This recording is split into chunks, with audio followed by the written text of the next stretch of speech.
આજે માનકુવામાં કેટલો બધો વરસાદ, અમે અમારા જિંદગીમાં પહેલી વાર આટલો વરસાદ જોયો છે।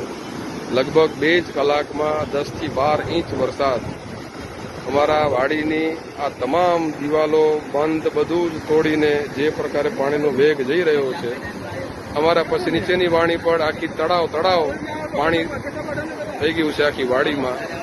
આટલું રૌદ્ર સ્વરૂપ વરસાદનું ખારેકના બધા જ પ્લોટમાં પાણી આ 6 ફૂટના પાણી ખારેકના પ્લોટમાં ભરાઈ ગયા છે અને આ વરસાદની અતિવૃષ્ટિમાં ખારેકનો લગભગ 70% પાક નિષ્ફળ જશે તેવી પૂરેપૂરી સંભાવના છે। આ આખો અમારો 15 ફૂટ ઊંચો પાણીનો બંધ છે, એ પાણીના બંધને તોડીને આ પ્રકારે પાણીનું વહેણ અને નીચેની વાડી પર આખી તળાવ થઈ ગઈ છે।